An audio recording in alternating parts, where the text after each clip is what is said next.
Egyanus terjebak di konflik perang suku Nduga, bawa kabar pilot Susi Air diburu TNI Polri. Masih ingat suku Kenyam, salah satu suku terbesar di Nduga.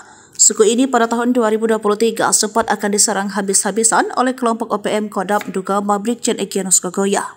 Sebab markas OPM di kampung suku Kenyam yang terletak di Alugoroh, distrik Krepkuri, Nduga, digerebek Polri dan dihancurkan, sementara 2 anak buahnya tewas. Egyanus marah besar dan menduga suku Kenyam berkhianat sehingga ingin melakukan aksi pembalasan. Namun upaya itu digagalkan oleh aparat TNI Polri yang melakukan penjagaan. Kini 1 tahun berlalu, suku tersebut kembali membara. 3 warga sipil dilaporkan tewas dalam konflik di distrik Kenyam, ibu kota Kabupaten Nduga, Provinsi Papua Pegunungan.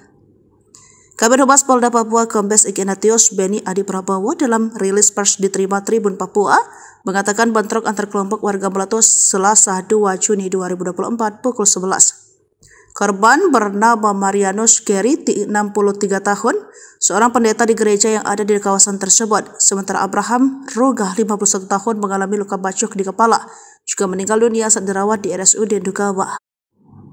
Anggota TNI Polri langsung turun tangan meredam situasi dengan melakukan mediasi.